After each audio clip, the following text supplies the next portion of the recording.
देश ये समझ ले कि प्रधानमंत्री कॉम्प्रोमाइज है। नरेंद्र मोदी जी पर प्रेशर है। आपके खून पसीने को नरेंद्र मोदी जी ने बेच दिया है।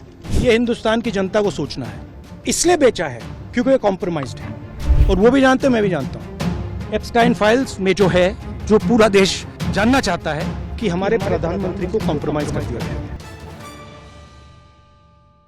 नमस्कार, आदाब, सत श्री अकाल, जय भीम, जोहार। मेरा नाम है नवीन कुमार। राहुल गांधी ने सचमुच में हाइड्रोजन बम फोड़ दिया है। एप्स्टीन फाइल में नरेंद्र मोदी और उनके कुछ खासम खास लोगों के नाम को लेकर जो बात लाल कालीन के नीचे छिपाई जा रही थी, उसे रात के अंधेरे में दुनिया के सबसे अय्याश राष्ट्रपति के साथ हुई फोन कॉल के मद्देनजर हुई ट्रेड डील ने उधेड़ कर रख दिया। खलिहान बेचना बंद करो, बंद करो, बंद करो। किसान बेचना बंद करो, बंद करो, बंद करो, बंद करो, बंद करो। ट्रेड डील धोखा है। ये आप समझिए और हिंदुस्तान के जो किसान हैं, आप सब समझिए कि इस ट्रेड डील में आपकी मेहनत को, आपके खून पसीने को नरेंद्र मोदी जी ने बेच दिया है। बात यहीं तक रहती तो इसे विपक्ष की आलोचना तक ही लिया जाता, लेकिन राहुल गांधी ने इसे जहां तक पहुंचा दिया, उसने कल्पनाओं के हजारों घोड़े खुले छोड़ने पर मजबूर कर दिया है। नरेंद्र मोदी जी पर प्रेशर है, भयंकर प्रेशर है। सवाल है कि वो दबाव क्या है। पूरा देश जानना चाहता है कि राहुल गांधी को लोकसभा में बोलने क्यों नहीं दिया जा रहा है। परंपरा है कि नेता प्रतिपक्ष जब भी बोलने के लिए खड़े होते, जब भी, तो कोई भी उस समय बोल रहा हो, उन्हें रोककर लोकसभा के नेता प्रतिपक्ष को बोलने दिया जाता है और संसदीय नियमावली के हिसाब से वो जो भी बोलना चाहें, जितनी देर भी बोलना चाहे, बोल सकते हैं। लेकिन विपक्ष कहता है पूरे देश ने देखा, भाजपा के स्पीकर ने उस परंपरा की धज्जियां उड़ा दी। इसके विरोध में पूरे विपक्ष ने बोलने से इनकार कर दिया। अध्यक्ष पुकारते रह गए। I requested Honorable LOP to speak. Repeatedly I made a request to speak on the speech of the Honorable President. Now, माननीय श्री नरेश उत्तम पटेल जी, माननीय श्री नरेश उत्तम पटेल जी। समाजवादी पार्टी के सांसद नरेश उत्तम पटेल ने बोलने से इनकार कर दिया।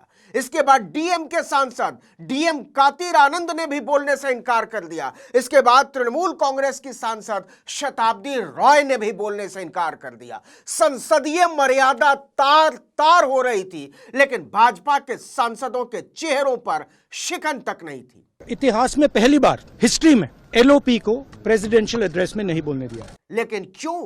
क्या इसकी वजह पूर्व सेनाध्यक्ष एमएम नरवाणे की वो किताब है जिसमें नरेंद्र मोदी को एक कमजोर प्रधानमंत्री के तौर पर दिखाया गया है, जो चीन के साथ संघर्ष के दौरान फैसला लेने से भाग खड़े हुए और जिसकी चर्चा करना चाहते थे राहुल गांधी। इशू ये नरवाणे की स्टेटमेंट नहीं है, ये साइड शो है और वो भी जानते हैं, मैं भी जानता हूं। तो फिर असली मुद्दा क्या है? इस सवाल के जवाब में राहुल गांधी ने जो कहा, उसे सुनकर संसद के बाहर खड़े पत्रकारों के चेहरे का रंग उड़ गया। मेन बात यह है कि हमारे प्रधानमंत्री को कॉम्प्रोमाइज कर दिया गया है। इस आरोप का सीधा मतलब यह होता है कि किसी ने नरेंद्र मोदी की ऐसी कमजोरी पकड़ ली है जिसके आधार पर उन्हें बार बार ब्लैकमेल किया जा रहा है या कर सकता है, और इससे बचने के लिए वो देश के हितों को दांव पर लगाते चले जा रहे हैं। आपकी मेहनत को, आपके खून पसीने को नरेंद्र मोदी जी ने बेच दिया है। तो आखिर प्रधानमंत्री नरेंद्र मोदी की वो कमजोरी क्या हो सकती है? राहुल गांधी से साफ साफ पूछा गया। शुरू में तो वो इसे घुमा फिरा कर बोलते रहे। नरेंद्र मोदी जी का जो इमेज का गुब्बारा है, जो हजारों करोड़ रुपए लेकर बनाया गया था, वो फूट सकता है। लेकिन वो गुब्बारा फूटेगा कैसे? इस सवाल के जवाब में राहुल गांधी ने भारत के प्रधानमंत्री नरेंद्र मोदी पर ऐसे इल्जाम लगा दिए जिसने पूरे देश को दंग कर दिया है। मेन बात यह है कि हमारे प्रधानमंत्री को कॉम्प्रोमाइज कर दिया गया है। किसने किया है, कैसे किया है, यह हिंदुस्तान की जनता को सोचना है। यह कोई साधारण आरोप नहीं है।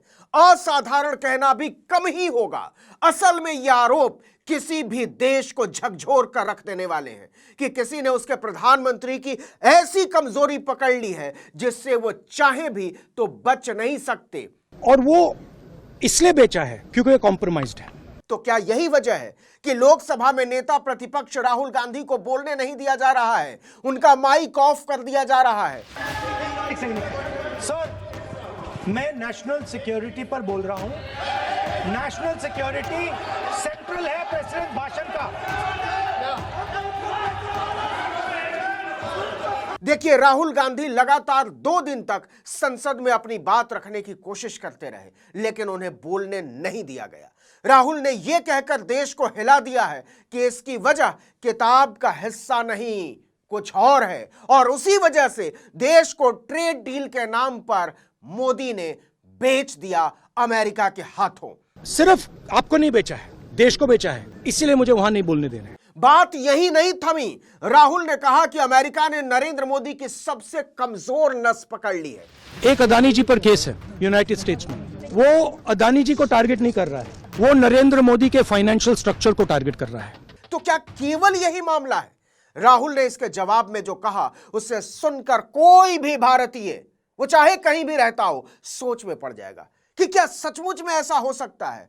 उन्होंने उस बदनाम फाइल का नाम ले लिया जिसके पीछे एक ऐसा दरिंदा था जो छोटी छोटी बच्चियों को दुनिया के ताकतवर नेताओं, धन्ना सेठों, कारोबारियों और कथित तौर पर संभ्रांत लोगों के बिस्तर पर पटक देता था। दूसरा है एप्स्टाइन फाइल्स। एप्स्टाइन फाइल्स में अभी और माल है, वो अभी रिलीज नहीं हुआ है, इसीलिए इस दबाव में आकर एप्स्टाइन फाइल्स में जो है, जो पूरा देश जानना चाहता है, मगर अभी अमेरिका ने रिलीज नहीं किया है। इस आरोप ने हिलाकर रख दिया है। ये आरोप है ही ऐसे, न तो भाजपा ने, न तो सरकार ने, और न ही उसके अफसरों और मंत्रियों ने इसकी कल्पना की होगी। और आप ये बात समझ लो, देश ये समझ ले कि प्रधानमंत्री कॉम्प्रोमाइज्ड है। राहुल गांधी ने बार बार इस बात को दोहराया और कहा कि नरेंद्र मोदी डरे हुए हैं और अपने आप को बचाने के चक्कर में देश के हितों को बेचते जा रहे हैं। किसानों के हितों को बेच डाला, आम नागरिकों के हितों को बेच डाला, जनता के हितों को बेच डाला। नरेंद्र मोदी जी डरे हुए हैं क्योंकि जिन लोगों ने उनकी इमेज बनाई है वो अब उस इमेज को फोड़ने लगे हैं। राहुल गांधी जब ये बोल रहे थे तो भाजपा राहुल के शब्दों में देश को बेच देने वाली ट्रेड डील के लिए नरेंद्र मोदी के सम्मान की तैयारी कर रही थी, लेकिन राहुल ने उसमें छेद कर दिया था। इसके जवाब में पालतू मीडिया को मसाला देने के लिए व्यापार मंत्री पीयूष गोयल को आगे किया गया और उन्होंने जिस भाषा में अपनी बात रखी वो कोई मदारी भी नहीं करता। जनता ने ठुकराए हुए नेता है। The failed group of disparate, disgruntled and rejected leaders of the Congress party and their friends in the DMK, Trinamool Congress, Communist parties, Samajwadi Party, the entire India Alliance leaders. इससे भरपाई न होनी थी और न हुई। राहुल गांधी ने नरेंद्र मोदी की ईंट से ईंट बजा डाली। जो अदानी जी पर केस है, जो एक्चुअली मोदी जी पर केस है, इसकी वजह भी सुन लीजिए। राहुल गांधी ने कहा कि मामला पैसे के उस ढांचे का है जिसकी नस अमेरिका ने दबा डाली, क्योंकि वो बीजेपी का फाइनेंशियल स्ट्रक्चर है, मोदी जी का फाइनेंशियल स्ट्रक्चर है।